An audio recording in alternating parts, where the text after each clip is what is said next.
disgrace! You treated us with such disrespect and you must be sanctioned! You can't make us move to the back. This is wrong. A small voice rang through the cabin of Flight 447 as 7-year-old Alice Jenkins stood in the aisle, her tiny fists clenched at her sides, staring down a flight attendant twice her size. The woman towered over her, face flushed red with anger, but Alice didn't flinch. She didn't look away. She stood there, all 3 feet 9 inches of her, planted like a tree that refused to be uprooted. The entire plane went silent. 73 passengers held their breath. White passengers in the front rows looked away uncomfortably, suddenly fascinated by their armrests and seatback screens. Black passengers sat frozen in their seats, torn between the instinct to protect this brave child and the fear of what would happen next if they did. The hum of the airplane engines seemed deafening in that silence, and for a moment time itself seemed to stop. What happened next would spark a protest that shut down an entire town, cost careers, and prove that courage has no age limit. A 7-year-old girl would become the face of a movement. A flight attendant would lose everything. And an entire airline would be forced to confront the racism festering in its ranks. But let me take you back to where it all began, just 3 hours earlier, when Alice Jenkins was simply an excited little girl about to board her very first airplane. It was a Tuesday morning at Chicago O'Hare International Airport, and the terminal buzzed with the usual chaos of travelers dragging suitcases, families saying goodbye, and gate agents calling flight numbers over crackling intercoms. Among the crowd, a small hand gripped tightly to a larger, weathered one. Alice Jenkins was 7 years old, and everything about this day was magical to her. Her natural hair was pulled into 2 perfect puff balls on either side of her head, secured with bright yellow hair ties that matched the sunflowers on her dress. She carried a small backpack covered in book characters, and inside was her most prized possession, a well-worn copy of a book about brave women in history. Alice loved reading more than almost anything, and she loved stories about people who stood up for what was right. Next to her, moving slower but with steady determination, was her grandmother, Peaches Jenkins. Peaches was 68 years old, with silver hair that she wore in a neat bun and hands that showed the evidence of a lifetime of hard work. She walked with a slight limp, a reminder of the factory job she'd worked for 30 years before retiring. But her eyes were sharp and kind, and when she looked at Alice, they filled with a love so fierce it could move mountains. Peaches had raised Alice alone for the past 2 years, ever since Alice's parents died in a car accident on a rainy November night. Alice's mother had been Peaches' only daughter, and when she died, something in Peaches broke that would never fully heal. But she had Alice and Alice needed her, so Peaches did what she'd always done. She kept going. She kept working, kept saving, kept loving this little girl who'd lost so much. For 6 months, Peaches had been setting aside money. $20 here, $30 there, skipping meals sometimes to make it work. Because her cousin's daughter was getting married in Atlanta, and Alice had never been on a plane, never left Chicago, never seen what the world looked like from above the clouds. Peaches wanted to give her granddaughter that. She wanted to give her something beautiful to remember. They had seats 12A and 12B, right in the middle of the cabin. Window seats. When Peaches showed Alice the boarding passes, the little girl had squealed with delight and hugged her grandmother so hard that Peaches' back cracked.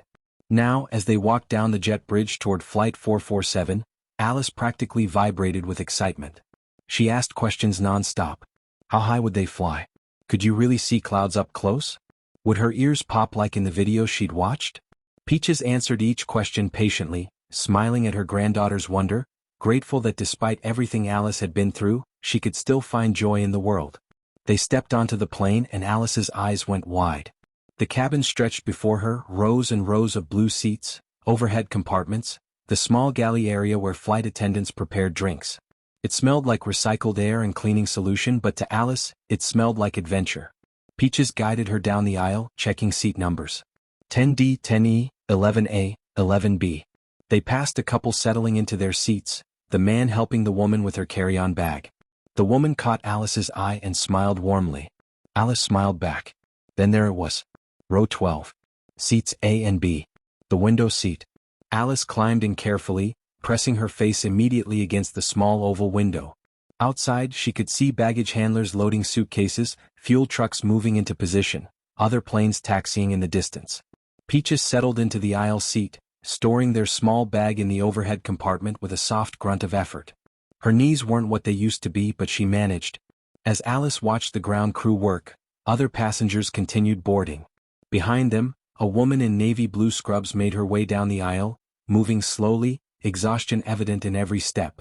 This was Vivian Ross, 32 years old, a nurse at Cook County Hospital who just finished a double shift that had stretched into 16 brutal hours. Her feet ached, her back ached, everything ached. But she had 3 days off starting now, and she was going home to Memphis to see her sister and her niece. That thought kept her moving. Vivian found her seat, 14C, and collapsed into it with a sigh of relief. As she settled in, she noticed the little girl in row 12 practically bouncing in her seat with excitement. Despite her exhaustion, Vivian smiled. The girl noticed and smiled back, gap-toothed and bright. For a moment, Vivian's weariness lifted. Further up, in seats 10D and 10E, John and Linda Parker were getting settled. John was 54, Linda 52, and today marked exactly 30 years since they'd stood in front of a small church in Southside Chicago and promised to love each other forever. They'd kept that promise through job losses, health scares, raising 3 children, and burying John's mother just last year. Now, with the kids grown and on their own, they'd saved up for this trip. A long weekend in Atlanta, just the two of them, staying in a nice hotel, eating at restaurants they couldn't normally afford, remembering what it felt like to just be John and Linda, not mom and dad, not employee and teacher, just two people in love.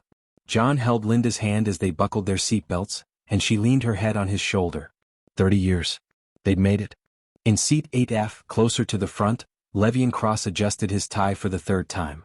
He was 28 years old, a software engineer who'd been grinding away at a small startup in Chicago for the past 4 years. The pay was okay, the work was fine, but it wasn't where he wanted to be. Then 2 weeks ago he'd gotten the call. A major tech company in Atlanta wanted to interview him. In person. Final round. The job would double his salary, give him the chance to work on projects that actually mattered, maybe even let him buy his mother a house someday like he'd always promised. Everything he'd worked for came down to tomorrow's interview. Levian pulled out his laptop, planning to review his presentation one more time during the flight. He couldn't afford to mess this up. In total, 11 black passengers were scattered throughout Flight 447, among the 73 people aboard. Business people and families, students and retirees, each with their own stories, their own destinations, their own dreams. They didn't know each other. They had nothing in common except their humanity and the melanin in their skin. They had no idea that in a few minutes that would be enough to mark them. As the last passengers found their seats and stowed their bags, the cabin crew began their pre-flight routines. And that's when Alice first saw her. Jakes Morrison was a flight attendant in her mid-40s, with blonde hair pulled back so severely it seemed to stretch the skin of her face. She had cold blue eyes that seemed to look through people rather than at them, and a smile that never quite reached those eyes. She'd worked for Skyline Airlines for 12 years, and in that time she'd perfected the art of appearing professional while harboring something ugly underneath. Her colleagues whispered about her sometimes. There had been complaints over the years, passengers who said they'd been treated rudely, unfairly, differently. But somehow those complaints never went anywhere. They'd be filed, investigated by her supervisor who happened to be her sister's husband, and then quietly dismissed. Misunderstandings. Oversensitive passengers. Nothing to see here. Jakes walked down the aisle now, checking overhead bins, reminding passengers to turn off their phones. When she passed white passengers, her face softened into something almost warm. She complimented a woman's scarf, helped an elderly man with his seatbelt, laughed at a dad joke from a businessman in first class. But when she passed Vivian in 14C, her jaw clenched almost imperceptibly. When she saw the Parkers holding hands in row 10, something cold flickered in her eyes. And when she reached row 12 and saw Alice and Peaches, that coldness hardened into something sharper. She stopped directly beside their row. "Ma'am, I'm going to need you and the child to move." Peaches had been helping Alice buckle her seatbelt, making sure it was snug but not too tight.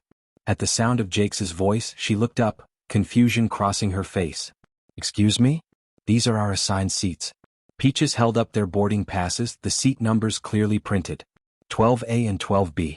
She checked them 3 times before boarding, terrified of making a mistake on Alice's first flight. Jakes didn't even glance at the boarding passes. Her lips pressed into a thin line, and when she spoke again, her voice had an edge to it that made the hair on the back of Peaches' neck stand up. "There's been a change." And in that moment, Peaches felt something she hadn't felt in decades. A cold recognition, a familiar dread, a knowing that settled in her stomach like a stone. She'd felt this before, as a young woman in the 1960s in the South, when certain people looked at her with certain expressions. She'd hoped, prayed really, that Alice would never have to know that feeling.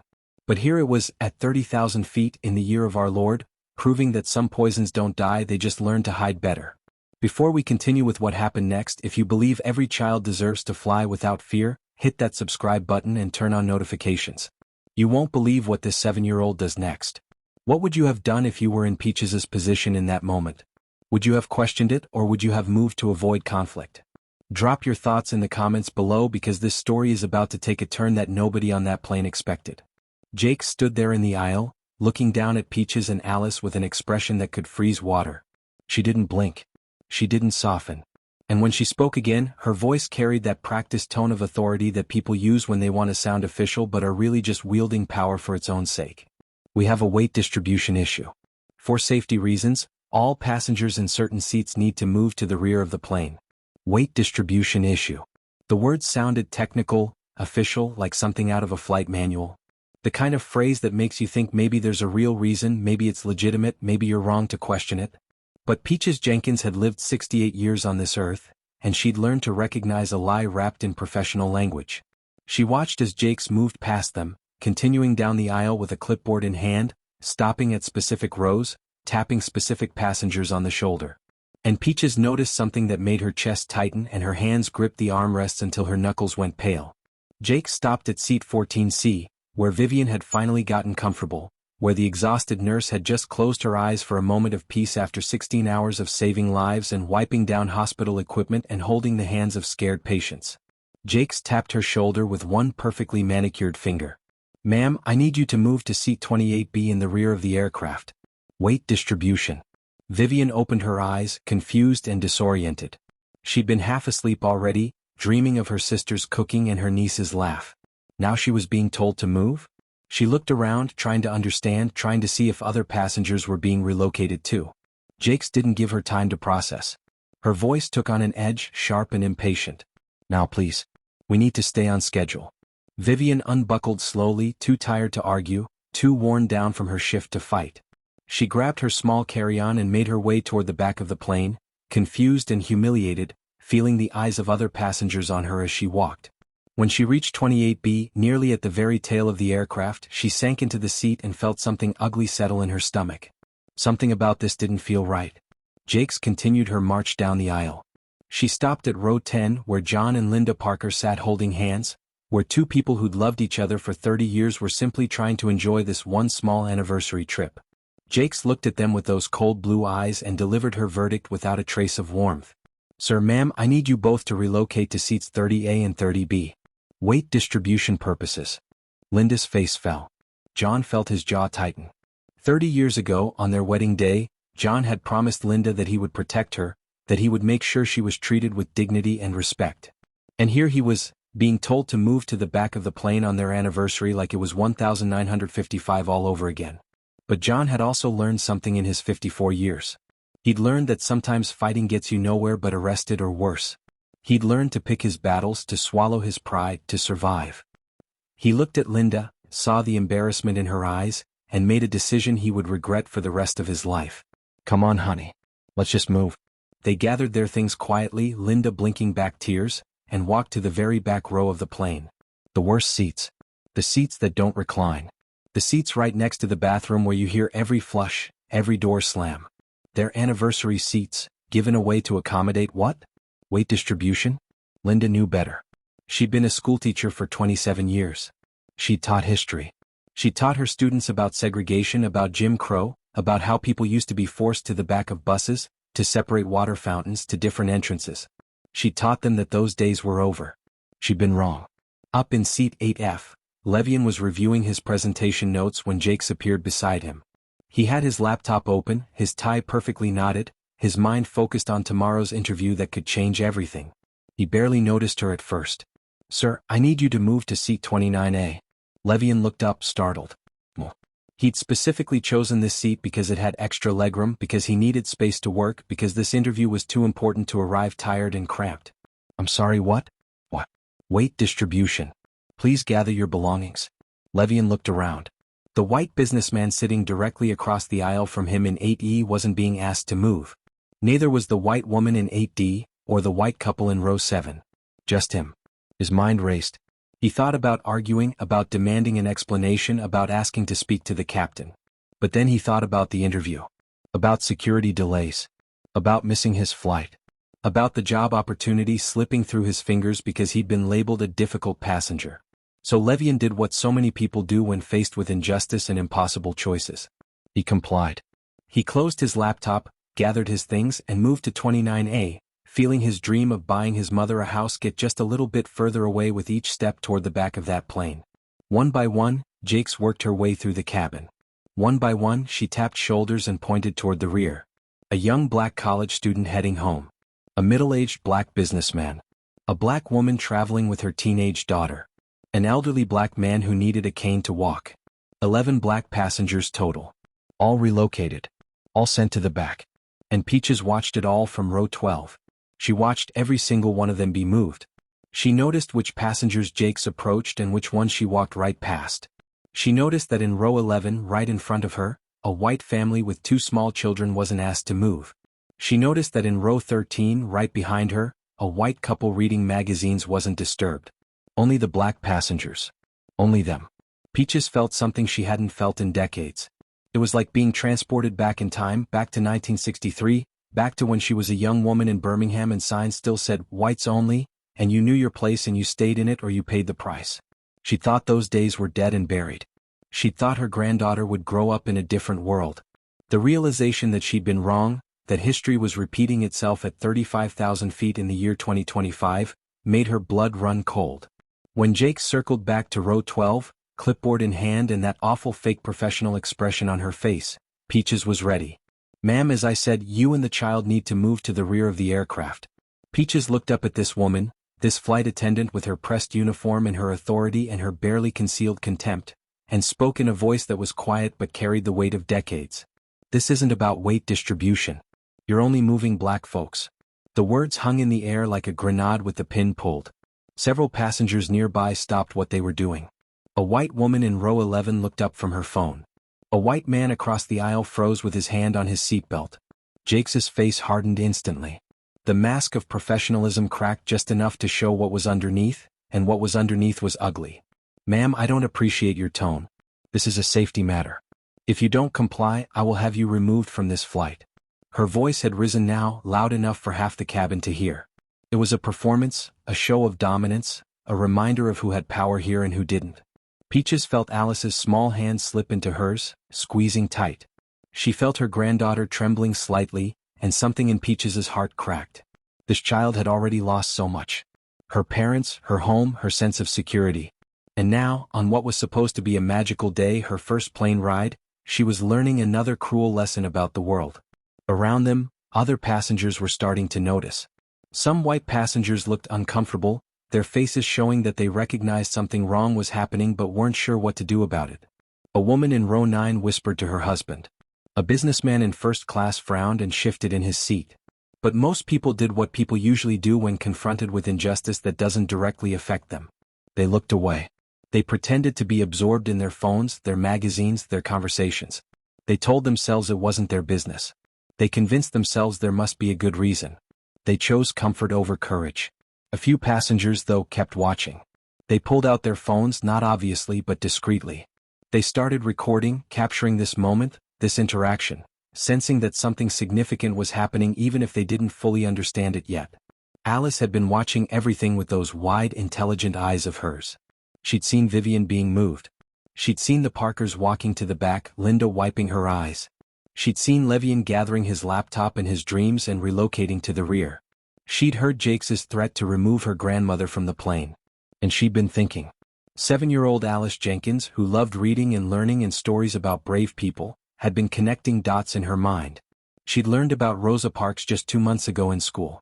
Her teacher, Mrs. Chin, had told the class about how Rosa Parks refused to give up her seat on a bus, how that one act of courage helped change a nation.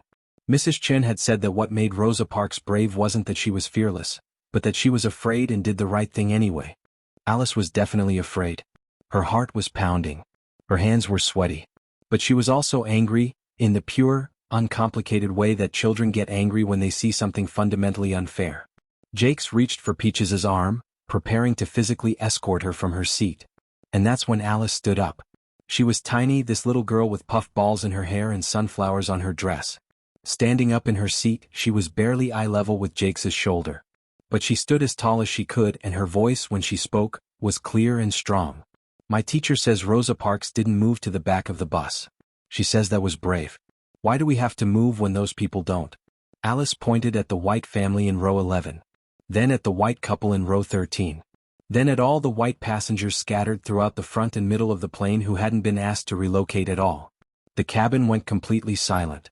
Every conversation stopped. Every phone was lowered. Every magazine was forgotten. 73 people held their breath as a 7-year-old girl said out loud what everyone had been thinking but no one had been willing to voice. Out of the mouths of babes. Jakes's face flushed red, a deep crimson that started at her collar and worked its way up to her hairline. She'd been called out publicly by a child, and the humiliation of it made her rage spike. Her voice came out sharp and hostile, all pretense of professionalism abandoned. Little girl, sit down and be quiet. This is adult business. But Alice didn't sit down. She stood there in her seat, small and scared but stubborn, and said the words that would change everything. You're being mean because of our skin. That's racism. We learned about it in school. Racism. The word echoed through the cabin like a thunderclap. Some passengers gasped. Others looked shocked that a child would say such a thing out loud. But many others, especially those who'd been watching Jakes's pattern of relocations, felt a click of recognition. The uncomfortable truth they'd been avoiding had just been named by a 7-year-old with more courage than most adults could muster. Jakes looked like she might combust on the spot. Her hands were shaking, whether from anger or from being exposed, it was hard to tell. She grabbed the handset that connected to the intercom system and pressed the call button. Vine, I need backup at row 12. Now. Within seconds, another flight attendant appeared from the front galley. This was Vine Patterson, 26 years old, who'd been working for Skyline Airlines for only 8 months. She was young, still idealistic, still believed that this job was about helping people and making travel pleasant.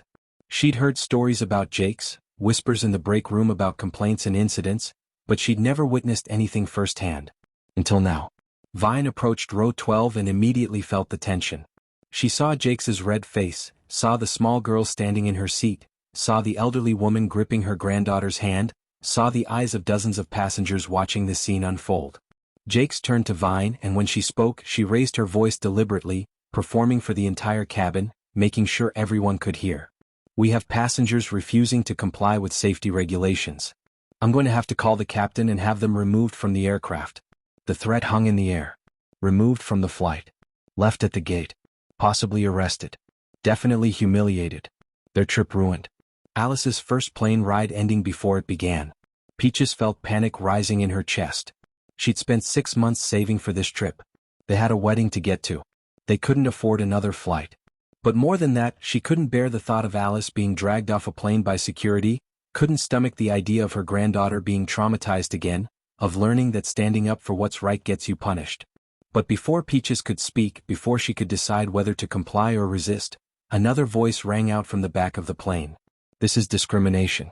We all paid for our seats. It was Vivian, the exhausted nurse who'd been moved to 28B, who'd been too tired to fight at first but had been sitting in the back watching everything unfold, feeling her anger build with each passing minute. She'd spent 16 hours at the hospital treating people of all races with equal care and dignity, and now she was being treated like a second-class citizen on a commercial flight? No. Enough. Vivian stood up in the back of the plane, and her voice carried. Other black passengers who'd been relocated turned to look at her. Some of them had tears in their eyes. Some of them had their phones out, recording. Then another voice, this one from row 30.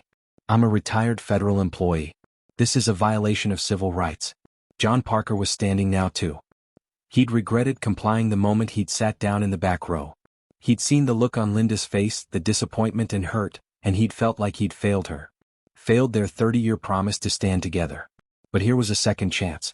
Here was a 7-year-old girl showing him what courage looked like. If a child could stand up, so could he. Jakes spun around, her control of the situation slipping through her fingers like water. Her face twisted into something ugly, something that showed what she really thought, what she really felt, stripped of all professional pretense. Sir, if you don't sit down immediately, I'll have security waiting when we land. You'll all be charged with disrupting a flight. The threat was clear. The power dynamic was clear. Jakes had the authority of the airline behind her, the power to call security, to have people arrested, to ruin lives. What did they have? Just their dignity. Just their rights. Just the truth. But sometimes that's enough. Because as Jake stood there issuing threats, something was happening in the cabin. Phones were out now, dozens of them, recording everything.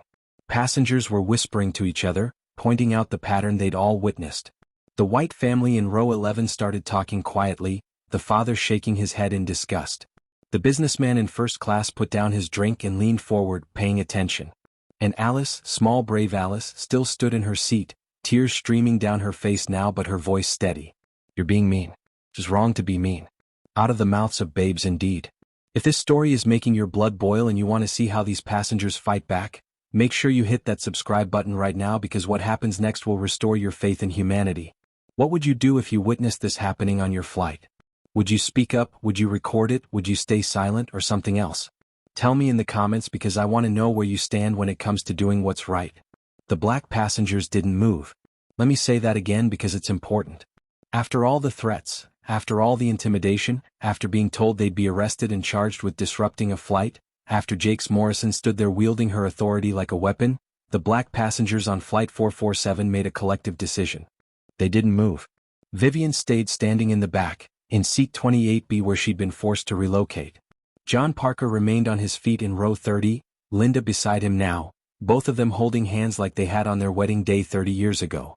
Levian stood up from 29A, his laptop forgotten, his job interview suddenly seeming less important than this moment. The young college student stood. The businessman stood. The woman with her teenage daughter stood. The elderly man with the cane struggled to his feet, and when he wavered, the businessman steadied him. And in row 12, Alice Jenkins stood in her seat, tears streaming down her face, her grandmother's hand gripping hers so tightly their fingers had gone white. The tension in that cabin was suffocating. You could feel it pressing down on everyone, heavy and thick like humidity before a storm. Some passengers couldn't meet anyone's eyes. Others stared straight ahead, pretending they didn't see what was happening right in front of them. A few looked genuinely frightened, worried about what would happen next, worried about delays, worried about missing connections. But some passengers, a growing number of them, were starting to see. Really see. A white woman in row 15, Emily Rhodes, a mother of two from suburban Connecticut, pulled out her phone. Her hands shook as she opened her camera app and hit record. She'd never done anything like this before. She'd never been involved in any kind of protest or confrontation. But her daughter's second-grade class had just done a unit on the civil rights movement, and Emily had sat in on the presentation day.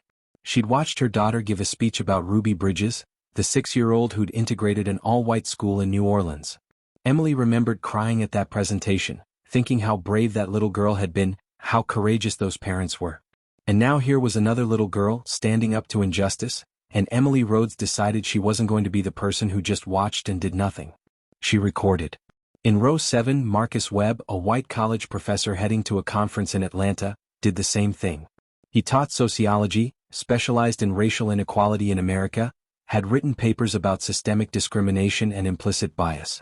He'd spent his entire career studying this stuff in the abstract, analyzing data and statistics and historical patterns. But here it was, right in front of him, not abstract at all but flesh and blood and happening in real time. He recorded too, his academic mind already cataloging what he was witnessing, already thinking about how this would fit into his next lecture, already ashamed that he'd almost looked away.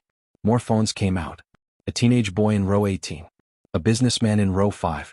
An elderly white woman in row 22 who'd marched with King in Selma in 1965 and recognized what she was seeing now because she'd seen it before. Within moments, at least 15 passengers were recording, capturing every word, every expression, every detail of what was unfolding on Flight 447. Jakes noticed. Of course she noticed. She saw the phones pointed at her, saw her actions being documented, saw her face being recorded for posterity and probably for the internet. For just a moment, something flickered in her eyes. Uncertainty maybe. Or calculation. The realization that this wasn't going to stay contained on this airplane, that this was going to get out, that there would be consequences. But Jakes had gone too far to back down now. Pride and rage and something deeper, something uglier, something that had been festering in her for years, wouldn't let her admit she was wrong. So she doubled down. And that's when a voice cut through the tension from first class, calm and authoritative and absolutely certain. I'm a lawyer. What she's doing is illegal. This is blatant discrimination. The voice belonged to Jake Hendricks, a 42-year-old civil rights attorney from Chicago who'd spent the last 15 years of his career fighting housing discrimination cases. Jake was sitting in seat 2B, sipping his complimentary first-class orange juice, when he'd first noticed Jake's moving passengers around. At first, he'd thought it was random, thought maybe there really was some kind of weight issue or seat assignment problem. But then he'd noticed the pattern. He'd watched Jakes walk past white passengers and only stop at black ones. He'd watched the humiliation on their faces as they gathered their belongings and moved to the back. He'd watched a 7-year-old girl stand up and call it what it was. Racism. Jake Hendricks knew the law inside and out. He knew the Civil Rights Act of 1964. He knew Title VI. He knew the Air Carrier Access Act. He knew the Department of Transportation regulations that specifically prohibited discrimination by airlines. And he knew, without a shadow of a doubt, that what Jakes Morrison was doing was a federal violation. He stood up in first class, tall and imposing in his suit and tie, and spoke loudly enough for the entire cabin to hear. What she's doing violates Title VI of the Civil Rights Act of 1964. It's illegal, it's discriminatory, and it's being recorded by at least a dozen passengers. This airline is opening itself up to massive liability. Jake spun to face him, her face now twisted with something beyond professional frustration, beyond anger, into pure rage.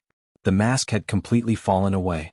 Whatever she'd been hiding behind her uniform and her authority and her fake smiles was out in the open now. Fine. We're returning to the gate. You people are all getting kicked off. You people. She said it like a slur, like a curse, and everyone in the cabin heard it. The phones kept recording. Jake stormed to the front of the cabin and grabbed the phone that connected to the cockpit. She spoke rapidly to the captain, her voice too low for most passengers to hear, but her body language screamed fury. Then she slammed the phone back into its cradle and stood there, arms crossed, face flushed, breathing hard. The plane, which had been taxiing slowly toward the runway, began to slow down. Then it stopped completely. Then, to the confusion and concern of passengers who didn't fully understand what was happening, it started turning around, heading back toward the terminal. They were returning to the gate. Alice felt it before she understood it. The change in the plane's movement, the turn, the direction. She looked up at her grandmother with those wide, intelligent eyes now swimming with tears. "Grandma? What's happening? Are we going home?" Peaches couldn't answer. Her throat was too tight. She'd known this would happen. She'd known that standing up would lead to this, to them being removed, to their trip being ruined, to Alice's first plane ride ending in humiliation and shame. Part of her wanted to be angry at herself for not just moving, for not just complying, for not just swallowing her pride and accepting the injustice like she'd learned to do so many times before. But then she looked at Alice, really looked at her, at this brave little girl who'd stood up for what was right even though she was scared, and Peaches knew she couldn't regret it. Because what kind of lesson would that teach Alice? That fighting injustice gets you punished? That being right doesn't matter if you don't have power? That you should just accept being treated as less than human because it's easier? No. Whatever happened next, Peaches knew they'd done the right thing.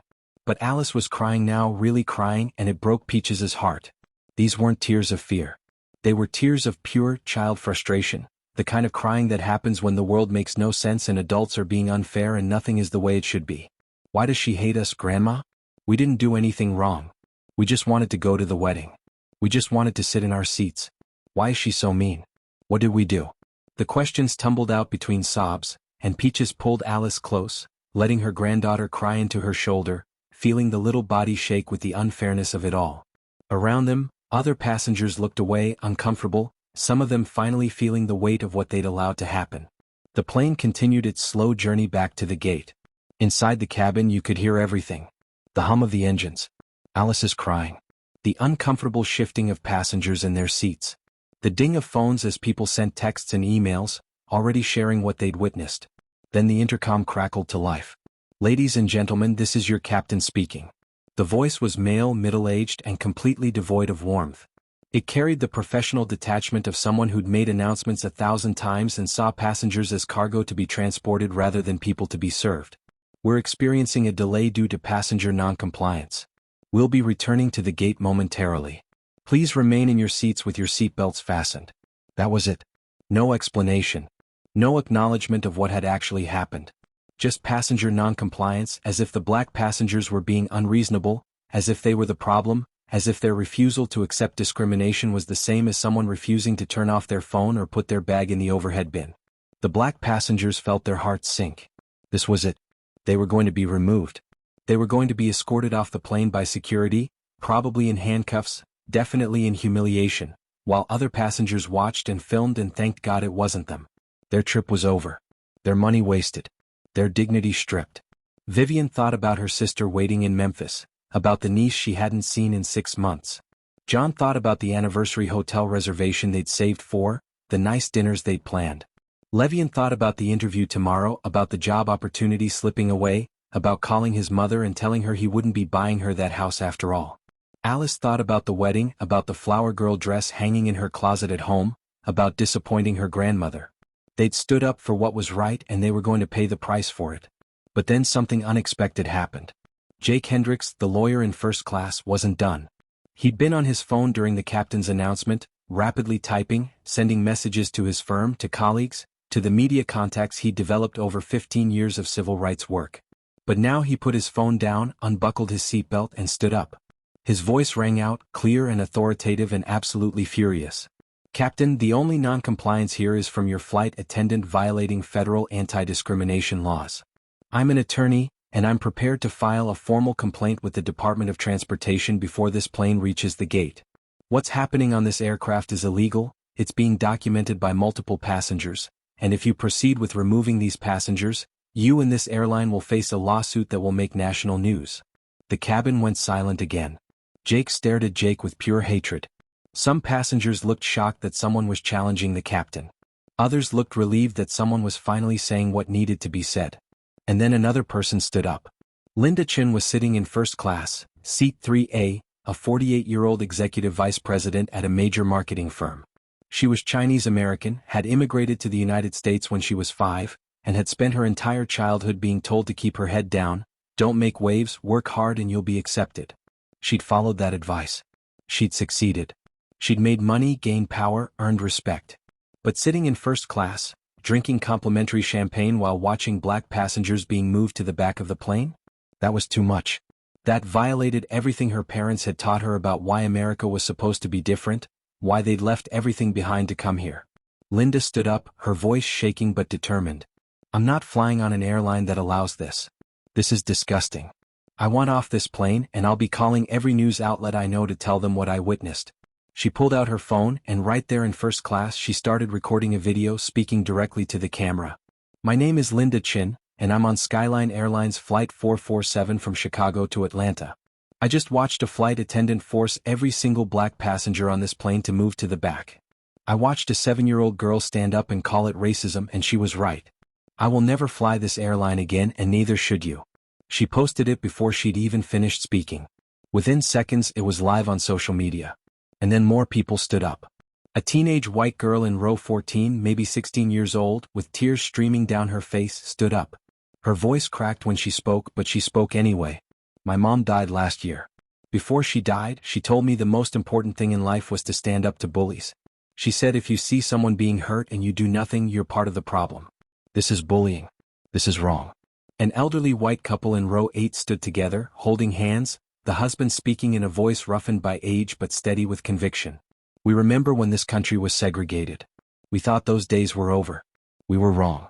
We stand with these passengers. A young white mother in row 20 stood, holding her sleeping toddler, speaking quietly but clearly. I don't want my daughter growing up in a world where this is acceptable. I don't want her to think this is normal. This is not normal. This is not okay. One by one, like dominoes falling, white passengers throughout the cabin stood up. Some of them were crying. Some of them were angry. Some of them were clearly uncomfortable but doing it anyway. They stood in solidarity, stood in protest, stood because they couldn't sit down anymore and live with themselves. Within 5 minutes, over 30 passengers were on their feet, refusing to sit, creating a human wall of resistance against what was happening. A businessman in row 6 shouted, "We're not sitting down until they can sit in their assigned seats." A college student in row 17 yelled, "This is discrimination and we all see it." An elderly woman in row 22, who'd been silent until now, stood up with tears streaming down her face and spoke in a voice that trembled with memory and pain. I marched in Selma in 1965. I was 20 years old and I got hit with a police baton for demanding equal rights. I thought we'd won. I thought my grandchildren would live in a better world. But here we are, 60 years later, and black people are still being sent to the back. No, not on my watch. Not again. The cabin erupted. Passengers were shouting now, some in support, some in confusion, some demanding to know what was happening, why the flight was delayed, why people were standing. The energy shifted from suffocating tension to something else, something electric and powerful and unstoppable. Jakes looked around wildly, her face pale now instead of red, her control completely shattered. She'd expected compliance. She'd expected people to look away. She'd expected to exercise her authority without consequences. Instead, she was facing a revolt. Vine, the younger flight attendant, had been standing off to the side, watching everything unfold with growing horror. She'd known something was wrong from the beginning, but she'd been too afraid to speak up, too new to challenge a senior colleague, too worried about her job. But watching passengers stand up while she did nothing, was unbearable. Vine pulled out her phone and called the gate supervisor. Her hands shook as she spoke, her voice barely audible over the noise in the cabin, but she made the call. She reported what was happening. She told the truth. The plane was still moving slowly back toward the gate. But inside that cabin something had shifted. The black passengers who moments ago had felt defeated and alone, now looked around and saw they weren't alone. They saw white passengers standing with them, for them, refusing to accept injustice even when it didn't affect them directly. Peaches held Alice close and whispered in her ear. "You see this, baby? You see all these people standing up? That's because you were brave first. You showed them how." Alice looked up, her face still wet with tears, and saw the cabin full of people on their feet. She saw the elderly white woman who'd marched in Selma. She saw the teenage girl who'd lost her mother. She saw the lawyer in first class still standing tall. She saw Linda Chin still recording on her phone.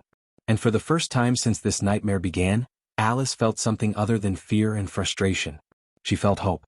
If you believe that standing up for what's right is more important than staying comfortable, hit that subscribe button right now because you need to see what happens when this plane reaches the gate. Have you ever stood up for someone else even when it was uncomfortable or risky? Tell me about it in the comments because I want to hear stories of real courage from real people. The plane came to a complete stop at gate 17. Through the small windows, passengers could see ground crew moving into position, could see the jet bridge extending slowly toward the aircraft door. Inside the cabin, the atmosphere was charged, electric, everyone waiting to see what would happen next. Jake stood near the front galley, her arms crossed defensively, her face a mask of barely controlled rage and something else now, something that looked like fear creeping in at the edges. She kept glancing at all the phones still pointed in her direction, at all the passengers still standing, at the scene she'd created spiraling completely out of her control. Vine stood nearby, pale and shaking, her phone still in her hand from the call she'd made. She wouldn't look at Jakes. She couldn't. Because if she looked at her colleague, she'd see herself in a few years if she didn't speak up now, if she let injustice happen on her watch, if she chose job security over doing what was right. The aircraft door opened with a mechanical hiss, and a woman stepped aboard. Her name was Patricia Morrison, no relation to Jakes despite the shared last name, and she'd been a gate supervisor for Skyline Airlines for 19 years. Patricia was 54 years old, a black woman who'd worked her way up from ticket agent to her current position through sheer competence and persistence. She'd seen a lot in nearly 2 decades with this airline. She'd dealt with weather delays and mechanical issues, angry passengers and drunk passengers, medical emergencies and security threats. But the call she'd just received from Vine, the young flight attendant whose voice had been shaking so badly Patricia could barely understand her, had made Patricia's blood run cold. Segregation. Discrimination. A flight attendant forcing black passengers to the back of the plane. In 2025. On her watch. Patricia stepped into the cabin, and immediately she was surrounded by passengers, all talking at once, voices overlapping in their urgency to be heard. "You need to see this. Look at my phone." She made all the black passengers move to the back. "There's a little girl who stood up to her. It's all on video. Everything. This is discrimination. We all witnessed it." Patricia held up her hands, asking for quiet, asking for space, trying to process what she was seeing. Over 30 passengers still standing. The tension so thick you could cut it with a knife. And there, in the front galley, a flight attendant she recognized, Jakes Morrison, someone Patricia had heard complaints about before, always whispered complaints that never quite made it to official reports. "Show me," Patricia said simply. And they did. Jake Hendricks, the lawyer, stepped forward first. He pulled up the video on his phone, the one he'd started recording when Jakes began moving passengers. Patricia watched, her face carefully neutral, as the video showed Jakes stopping at Vivian's seat. "Ma'am, I need you to move to seat 28B in the rear of the aircraft." Weight distribution. The video continued. Patricia watched Jakes approach the Parkers. Sir, ma'am, I need you both to relocate to seats 30A and 30B. Then Levian. Then others. Patricia noticed what any objective observer would notice. Every single passenger being relocated was black. Every single one. White passengers in the same rows, sometimes in the very next seats, weren't asked to move at all. Linda Chin showed her video next, the one she'd recorded and already posted on social media. Patricia watched herself watching the video, saw her own face appear on the screen as Linda spoke directly to the camera. I just watched a flight attendant force every single black passenger on this plane to move to the back. More videos. The college professor had recorded. The mother from Connecticut had recorded. The teenage boy had recorded. Different angles, different perspectives, all showing the same thing. A pattern so clear, so undeniable, that there was no room for interpretation, no space for excuses. Patricia watched Jakes confront Peaches in row 12. She watched a tiny 7-year-old girl stand up and say the words that should never have needed to be said. You're being mean because of our skin. That's racism. She watched Jakes threaten to have them all removed. She watched the black passengers refuse to move, standing their ground. She watched white passengers join them, one by one, creating a wave of solidarity that had stopped this flight in its tracks. Patricia's face went pale as she watched. Not just pale, ashen. Because she knew what this meant. She knew the liability Skyline Airlines had just exposed itself to. She knew the lawsuits that would follow. She knew the media firestorm that was probably already building based on the videos that had already been posted online. But more than that, more than the corporate and legal implications, Patricia felt something deeper. She felt sick. She felt ashamed. Because this had happened on her airline, in her airport, on her watch. Patricia had faced discrimination herself throughout her career. She'd been passed over for promotions she deserved. She'd heard whispered comments about affirmative action when she finally got promoted anyway. She'd worked twice as hard to be considered half as good. She'd smiled through microaggressions and outright racism because she had bills to pay and a daughter to put through college. But she'd never ever, in all her years in this industry, witnessed something this blatant, this cruel, this reminiscent of a past that was supposed to be dead and buried. She turned to face Jakes Morrison. When she spoke, her voice was quiet but carried the weight of absolute authority. You're relieved of duty. Leave the aircraft immediately. Jakes's face twisted. She'd been expecting this, but expecting something and experiencing it are two different things. Her voice came out defensive, aggressive, the voice of someone who knows they're wrong but refuses to admit it. These people were being disruptive. I was doing my job. I was trying to maintain order and ensure flight safety, and they refused to comply with my instructions. I have the authority to. Patricia cut her off. Her voice was still quiet, but now it had an edge that could cut glass. Your job is not to segregate passengers. Your job is not to humiliate paying customers based on the color of their skin. Your job is not to violate federal anti-discrimination laws. Security is waiting to escort you out. The words hung in the air. Passengers watched, some with satisfaction, some with shock, all with rapt attention. This was the moment of accountability they'd been waiting for. Jakes opened her mouth to protest again, but Patricia raised a hand. I've seen the videos. Multiple videos from multiple passengers. There is no explanation you can give that will make this acceptable. You are being removed from duty pending a full investigation. If you refuse to leave voluntarily, security will remove you forcibly. Your choice. For a long moment, Jakes just stood there. You could see the calculations happening behind her eyes. The denial. The justifications. The desperate search for a way to spin this, to make herself the victim, to avoid the consequences of her actions. But there was no way out. The evidence was too clear. The witnesses too numerous. The videos too damning. Jakes grabbed her bag from the galley with shaking hands. As she walked toward the aircraft door, she had to pass by the black passengers she tried to banish to the back of the plane. She kept her eyes forward, refusing to look at them, but they looked at her. They watched her walk the walk of shame down that aisle, and some of them felt satisfaction, but most of them just felt tired. Tired of having to fight for basic dignity. Tired of being treated as less than human. Tired of having to prove their right to exist in spaces without harassment. Just tired. As Jakes reached the door, Alice's small voice carried from row 12. Maybe now she'll learn to be nice. Out of the mouths of babes. Again. Jakes flinched like she'd been struck, but she didn't stop, didn't turn around, just kept walking until she disappeared into the jet bridge where two security officers were indeed waiting for her. The cabin let out a collective breath. The tension didn't disappear entirely, but it shifted, transformed from suffocating dread into something that felt almost like relief. Patricia turned to address the passengers, all of them, but her eyes kept returning to the black passengers who'd been victimized. Ladies and gentlemen, I owe you all an apology, but especially I owe an apology to the passengers who were subjected to discriminatory treatment on this aircraft. What happened here today is unacceptable. It does not represent the values of Skyline Airlines. It does not represent the standards we are supposed to uphold. And it will not be tolerated. She moved down the aisle as she spoke, stopping at each black passenger who'd been forcibly relocated. To Vivian, exhausted and emotional in the back of the plane, "Ma'am, I am so sorry for what you experienced.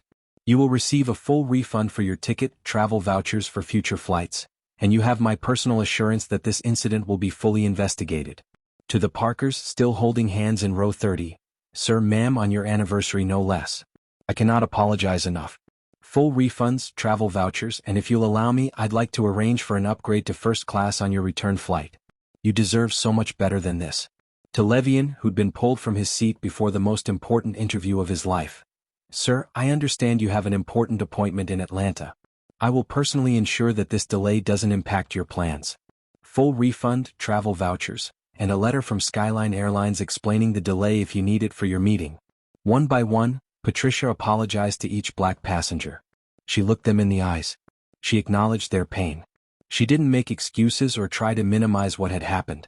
She just apologized, sincerely and repeatedly, knowing that words could never fully repair the damage but offering them anyway. When she reached row 12, Patricia knelt down in the aisle so she was at eye level with Alice. The little girl was exhausted, her eyes red from crying, her sunflower dress wrinkled, her puff balls slightly askew. But she looked at Patricia with those intelligent, watchful eyes. "Sweetheart, what's your name?" "Alice," the little girl whispered. "Alice, I am so sorry that you had to experience this. You are brave and smart and kind, and you deserve better. You deserve to fly on an airplane without being treated unfairly. You deserve to take your first flight with joy, not fear. I can't give you that experience back, but I can promise you that the person who hurt you will face consequences." Patricia looked up at Peaches, at this grandmother who'd saved for months to take her grandbaby on a trip, whose first plane ride with her granddaughter had turned into a nightmare. "Ma'am, you raised an extraordinary child." She stood up when adults were silent. She named injustice when others looked away. "You should be very proud." Peaches's eyes filled with tears. She nodded, unable to speak, just pulling Alice closer. Patricia stood and addressed the cabin one more time. "All passengers who were asked to relocate, you are free to return to your originally assigned seats. We will have a slight additional delay while we ensure everyone is properly situated, but we will get you to Atlanta as quickly as possible. Again, my deepest apologies." And then something beautiful happened. The black passengers began moving back to their original seats. Vivian gathered her things from 28B and walked back up the aisle to 14C. The Parkers left row 30 and returned to 10D and 10E, their anniversary seats. Levian went back to 8F where he could spread out his laptop and prepare for his interview. But as they walked, something unexpected occurred. The white passengers who'd stood in solidarity began applauding. Not loudly, not performatively, just a soft, steady clapping that acknowledged what these passengers had endured, what they'd stood up against, the courage they'd shown. The elderly woman who'd marched in Selma had tears streaming down her face as she clapped. The teenage girl who'd lost her mother was clapping. Jake Hendricks, the lawyer, was clapping. Linda Chin was clapping and still recording, capturing this moment of recognition and respect. Even the passengers who hadn't stood up, who'd remained seated throughout the confrontation, many of them were clapping now too. Because even if they hadn't found their courage in the moment, they could at least acknowledge those who had. Alice and Peaches returned to seats 12A and 12B. The window seat. The seat Alice had been so excited about before all this began. Peaches helped her buckle in, kissed her forehead, and whispered in her ear. "You were so brave, baby. So brave. Your mama and daddy would be so proud of you. I'm so proud of you." Alice leaned against her grandmother, suddenly feeling the weight of everything that had happened. The fear, the confrontation, the crying, the standing up, all of it crashed over her and left her feeling hollowed out and exhausted. "Grandma, I'm tired." "I know, baby. I know. Rest now. We're going to Atlanta. We're going to the wedding. We're going to be okay." The plane finally pulled away from the gate, 2 hours behind schedule.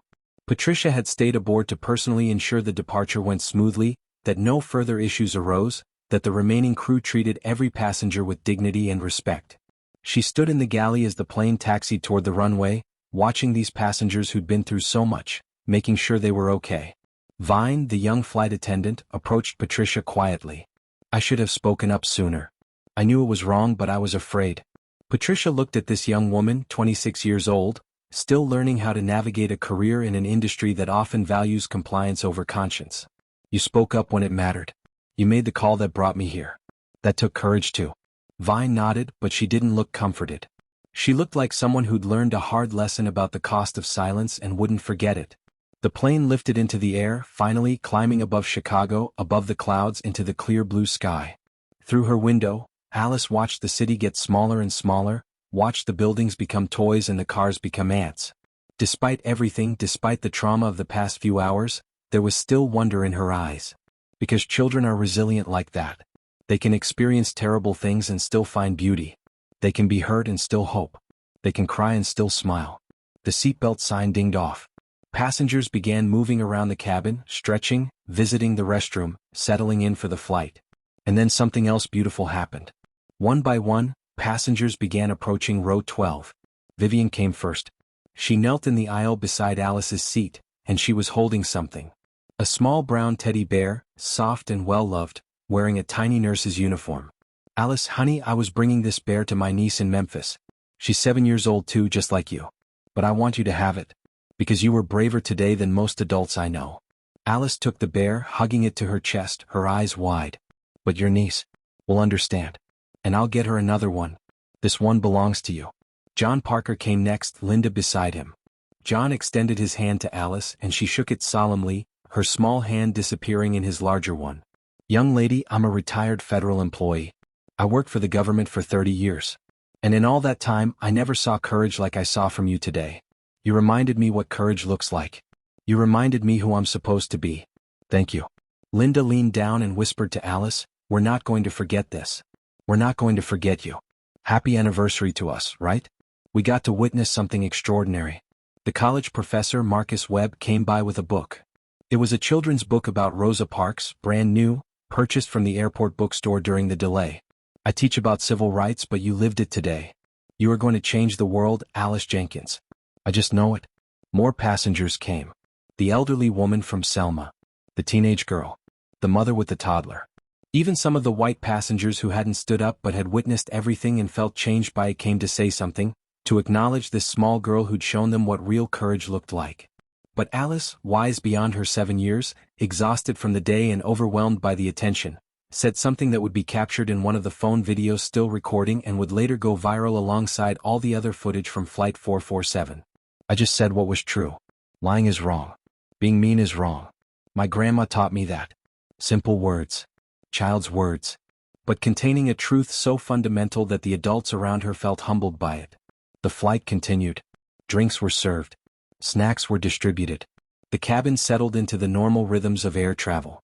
But nothing about this flight was normal and everyone aboard knew it. They'd been part of something. They'd witnessed something. Some of them had stood up for something. And they would carry this day with them for the rest of their lives. Alice fell asleep against her grandmother's shoulder, clutching her new teddy bear, exhausted from being brave. Peaches held her granddaughter close and looked out the window at the clouds, thinking about Alice's parents, wishing they could see their daughter now, see how strong she'd become, how righteous, how good. Somewhere over Indiana, Vivian took out her phone and texted her sister. You won't believe what just happened on this flight. Your niece is getting a new bear because the old one went to a hero. Somewhere over Kentucky, John Parker held Linda's hand and whispered, 30 years and I'd forgotten what standing up feels like. Thank God for that little girl reminding me.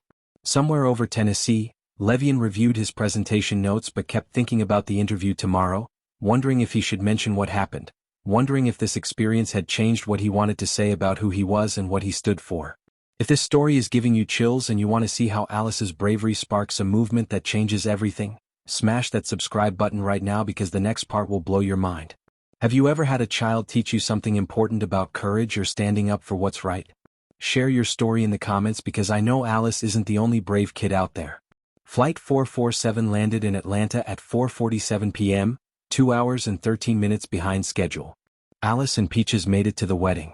Alice wore her flower girl dress and scattered petals down the aisle with the same determination she'd shown on that airplane. People at the wedding whispered about what had happened, about the brave little girl in the sunflower dress who'd stood up to injustice at 30,000 feet. But the story was just beginning. That evening, as Alice slept in the hotel room exhausted from the day, the phone videos started appearing online. Linda Chen's video was first. She'd posted it from the plane itself, but it had been lost in her timeline, just another post among millions. But that evening someone shared it. Then someone else shared it. Then it started spreading exponentially, the way things do when they tap into something deeper than just a moment, when they touch a nerve that's been raw for generations. By 10 p.m., Linda's video had 10,000 views. By midnight, 100,000. The college professor, Marcus Webb, posted his footage with detailed commentary explaining the legal violations he'd witnessed. Jake Hendricks, the civil rights lawyer, posted his video along with a thread explaining Title VI of the Civil Rights Act and how what happened on Flight 447 was a clear federal violation. Emily Rhodes, the mother from Connecticut, posted her video with a caption that read, "My daughter did a report on Ruby Bridges this year. Today she got to see real courage from a girl the same age. This is Alice. This is what bravery looks like." More videos surfaced. Different angles, different perspectives, all showing the same thing. A flight attendant systematically moving black passengers to the back of the plane. A 7-year-old girl standing up and calling it what it was. Passengers rising in solidarity. Justice delayed but not denied. By morning the videos had millions of views. Millions. They were everywhere. Twitter, Facebook, Instagram, TikTok, YouTube. They were being shared by celebrities and activists, by ordinary people and influential voices, by those who'd experienced discrimination themselves and those who were seeing it clearly for the first time. The comment sections were on fire. Thousands upon thousands of people expressing outrage, sharing their own stories of discrimination on airlines, praising Alice's courage, demanding accountability. Some comments were from black passengers who'd experienced similar treatment but hadn't had the courage to speak up, who'd complied quietly to avoid confrontation, who were now saying, "Never again." News outlets picked up the story by dawn. Local Chicago stations ran it first, then national networks. CNN, MSNBC, Fox News, all of them covering the same story with the same footage, though with different spins depending on their political leanings. But regardless of spin, the facts were undeniable. The videos were undeniable. And the image of a 7-year-old girl standing up to discrimination was undeniable. The headlines wrote themselves. 7-year-old takes a stand against racism at 30,000 feet. Viral video shows flight attendants segregating passengers on commercial flight. Alice Jenkins, the second grader who reminded America about civil rights. Skyline Airlines faces backlash after discrimination incident caught on camera. Alice's name was everywhere. Her face was everywhere. The photo of her in her sunflower dress, clutching her new teddy bear, standing next to her grandmother, became iconic almost overnight. Artists created illustrations of her. Memes celebrated her courage. Social media users changed their profile pictures to drawings of a small girl with puffballs standing up to injustice. Peaches woke up that morning in Atlanta to hundreds of missed calls, thousands of notifications, news vans outside their hotel. She turned off her phone the night before, exhausted, wanting just one evening of peace before dealing with whatever came next. But there was no peace to be found. The story had exploded beyond anything she could have imagined. When she finally turned on the television, every news channel seemed to be talking about her granddaughter. When she checked her phone, she had interview requests from Good Morning America, The Today Show, CNN, local news stations in Chicago, reporters from newspapers across the country. Alice woke up confused by all the commotion, not understanding why her grandmother looked so overwhelmed, why there were people with cameras outside their hotel window. "Grandma, why are all those people here?" Peaches didn't know how to explain it. How do you tell a 7-year-old that her moment of courage has become a national news story? That millions of people have watched her stand up to a flight attendant? That she's become, overnight, a symbol of resistance and hope? "Baby, you remember what happened on the airplane yesterday?" Alice nodded, her face growing somber at the memory. "Well, people saw what you did. A lot of people. And they're saying you were very brave." Over the next 48 hours, the story continued to grow. Skyline Airlines released a statement calling the incident deeply disturbing and promising a thorough investigation. But the public wasn't satisfied with corporate speak and vague promises. They wanted accountability. They wanted action. They wanted Jakes Morrison fired and prosecuted. Social media campaigns sprung up. Hashtags trended. Hashtag Justice for Alice, hashtag Boycott Skyline, hashtag No More Segregation.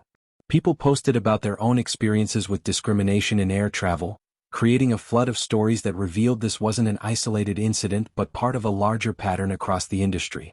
The Department of Transportation announced it was opening an investigation into Skyline Airlines. The NAACP released a statement. So did the ACLU. Civil rights organizations that had been fighting these battles for decades suddenly had a new, powerful symbol in Alice Jenkins, a 7-year-old who'd done what they'd been trying to get people to do for years, refused to accept discrimination as normal. Alice and Peaches returned to Chicago 2 days later, after the wedding, flying on a different airline because there was no way Peaches was getting back on a Skyline plane. When they landed at O'Hare, reporters were waiting. Cameras flashed. Microphones were thrust forward. Questions came rapid fire. Alice, how are you feeling? What do you want to say to Jakes Morrison? Are you scared? Are you proud? What do you think about being called a hero? Peaches shielded Alice, pushing through the crowd with help from airport security, getting her granddaughter to their car and home to safety. But even at home, the attention didn't stop. Neighbors came by to offer support. Friends called. Strangers sent letters and gifts to their address, which had somehow been leaked online despite Peaches' attempts to maintain privacy. And then, 3 days after the incident on Flight 447, something bigger happened. A protest was organized. It started as a social media call to action. Someone created an event page, March for Justice Skyline Airlines Headquarters. The original post asked for maybe 50 people to show up, to peacefully demonstrate outside Skyline's corporate offices in downtown Chicago, to demand accountability and change. But by the morning of the protest, the RSVP count was over 500. And when the actual day arrived, the crowd was much, much larger. Hundreds of people gathered outside Skyline Airlines headquarters on Michigan Avenue. Some estimates put the number at close to 1,000. They came from all over Chicago and from surrounding suburbs. They came from different backgrounds and different communities. Black and white, young and old, families with children and elderly activists who'd been marching since the 1960s. They came because they were tired. Tired of discrimination being treated as individual incidents rather than systemic problems. Tired of corporations issuing statements instead of making changes. Tired of watching injustice happen and feeling powerless to stop it. And they came because of Alice. Peaches hadn't planned to attend. She'd wanted to keep Alice away from the spotlight, to let her granddaughter return to being a normal 7-year-old. But Alice had asked to go. She'd seen the news coverage, had heard people talking about the protest, and in that direct way children have, she'd said, "Grandma, I want to go. Those people are standing up like we did on the plane. We should be there too." So they went. When Peaches and Alice arrived, walking hand in hand toward the protest site, people noticed. Someone shouted, "That's her. That's Alice." And the crowd erupted. Not in a scary way, not in an overwhelming way, but in a wave of support and love and gratitude.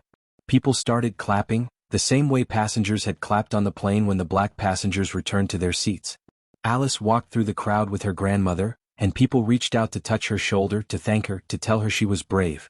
Vivian was there, the nurse from the flight, and she hugged Alice tight. The Parkers were there, John and Linda was crying. Levian was there too, wearing a suit because he'd gotten the job, the interview had gone well, and he'd told them about what happened on the flight and they'd hired him anyway, maybe even because of it. The protest was peaceful but powerful.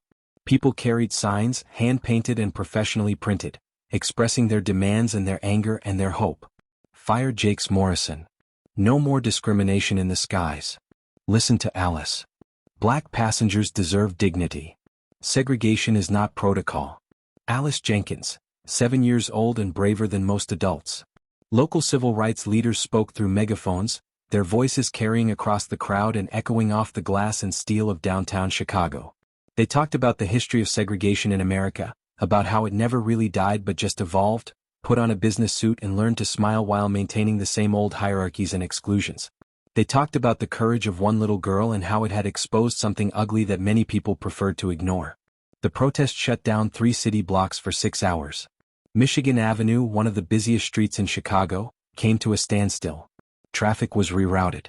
Businesses closed early or stayed open to support the protesters, offering free water and bathroom access.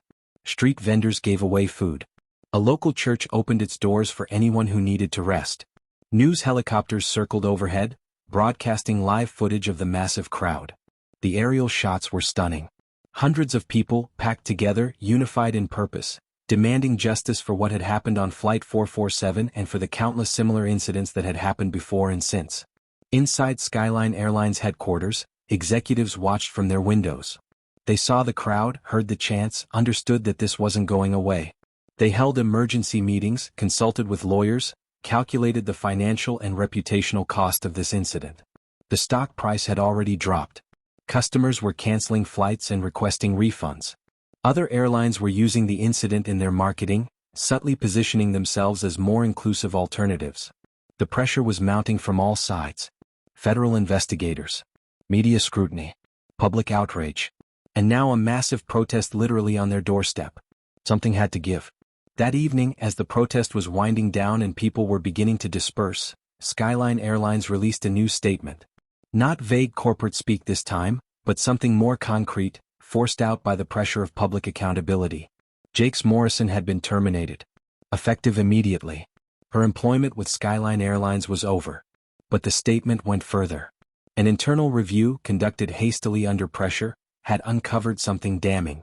3 previous complaints had been filed against Jakes Morrison by black passengers over the past 4 years. Complaints alleging discrimination, rudeness, and unfair treatment. Complaints that had been investigated by her supervisor and quietly dismissed as misunderstandings or personality conflicts or oversensitivity. That supervisor was her brother-in-law. And he'd buried every single complaint to protect family, to protect his own reputation, to avoid dealing with the messy reality that he'd hired and continued to employ someone with a documented pattern of racist behavior.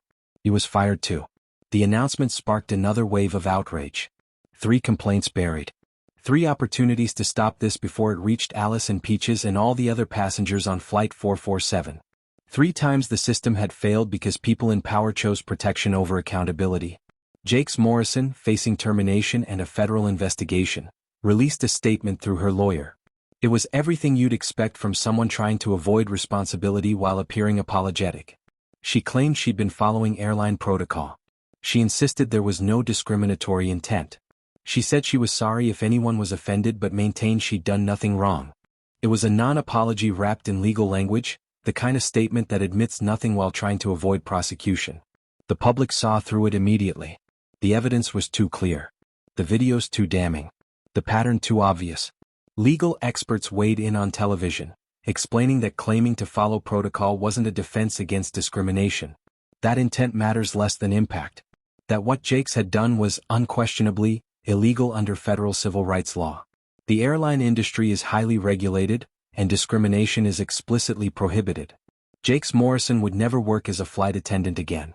No airline would touch her with this on her record, not with the videos public, not with the federal investigation ongoing, not with her name synonymous with the kind of discrimination the industry desperately wanted to distance itself from. Her career was over. Not because of what Alice said but because of what Jakes herself had done. The consequences were simply catching up to the actions. The weeks and months following the protest brought more changes. Skyline Airlines, desperate to repair its image and facing regulatory pressure, implemented mandatory anti-discrimination training for all staff. Not the cursory checkbox training many companies do, but intensive workshops facilitated by civil rights organizations, including scenarios and role-playing and real discussions about bias and power and accountability. They updated their complaint procedures, removing the ability for supervisors to unilaterally dismiss discrimination complaints from passengers. They created an independent review board. They brought in consultants to examine their corporate culture and identify systemic issues beyond just one bad employee and one corrupt supervisor. Some changes were genuine. Some were performative. But all of them happened because Alice Jenkins stood up when it would have been easier to sit down. 6 months after the incident on Flight 447, the Chicago City Council held a special session. Alice, dressed in a new outfit her grandmother had bought for the occasion, sat in the front row next to Peaches. City Council members took turns speaking about her courage, about what she represented, about the importance of standing up to injustice regardless of age or size or power. Then they presented her with a commendation. An official recognition from the city of Chicago, honoring her bravery and her impact. The council chamber erupted in applause. Cameras flashed. Alice stood there, still just 7 years old, looking slightly overwhelmed by all the attention but holding her grandmother's hand tight. After the ceremony, reporters surrounded them again, asking the same questions they'd been asking for months. But one reporter, a young black woman from a local news station, asked Alice something different. Alice, you've been called a hero. You've received awards and recognition. How does that feel? What do you want people to know? Alice looked at the reporter with those intelligent eyes, thought for a moment in that serious way children do when they're trying to express something important, and said words that would be quoted in newspapers and shared on social media and remembered long after the initial incident faded from daily conversation. I just want people to be nice to each other. That's not hard. Simple words. A child's understanding of a complex issue, stripped down to its fundamental truth. Discrimination, injustice, hatred, all of it boils down to a failure of basic human decency. A failure to be nice. A failure to treat others with the respect and kindness that everyone deserves. That's not hard. But somehow for too many people, it is. Or they pretend it is. They wrap their prejudices in protocol and policy. They hide their hatred behind professional language and corporate structures. They do cruel things and call them necessary. They inflict pain and claim they're just doing their jobs. Alice, at 7 years old, saw through all of that. She saw a flight attendant being mean because of skin color, and she called it what it was. She didn't understand the complex history of racism in America, didn't know the statistics about discrimination in air travel, didn't have the vocabulary to discuss systemic oppression. She just knew it was wrong to be mean. And she said so. Peaches stood beside her granddaughter during that interview, one hand on Alice's shoulder, tears streaming down her face. These weren't tears of sadness but of overwhelming pride and love and gratitude. Gratitude that despite losing her parents, despite experiencing racism at such a young age, despite being thrust into the national spotlight, Alice remained fundamentally herself. Kind, brave, honest, good. The news segment that night ended with that image. Peaches holding Alice close, both of them framed by the Chicago City seal, surrounded by people who'd come to honor a child who'd reminded them what courage looks like. But the real impact of what happened on Flight 447 couldn't be captured in awards or news segments or social media posts. The real impact was in the smaller moments, the individual changes, the ripple effects that spread outward from that one act of defiance. Vivian, the nurse, started speaking up more at work when she saw patients being treated unfairly based on their race or insurance status. She'd been too tired, too worn down to fight before. But after seeing Alice stand up, Vivian found reserves of courage she didn't know she had. John and Linda Parker, on their 31st anniversary, renewed their vows. During the ceremony, John spoke about how he'd learned from a 7-year-old that it's never too late to remember who you're supposed to be, that standing up for what's right matters more than avoiding conflict, that dignity isn't negotiable. Levian got his job, excelled at it, and used his new platform and salary to donate to civil rights organizations. He started a scholarship fund for students from underrepresented backgrounds pursuing careers in tech. He named it the Alice Jenkins Courage Scholarship, because he wanted to honor the girl who'd stood up when he'd sat down, who'd reminded him what bravery looked like. Marcus Webb, the college professor, completely revised his syllabus.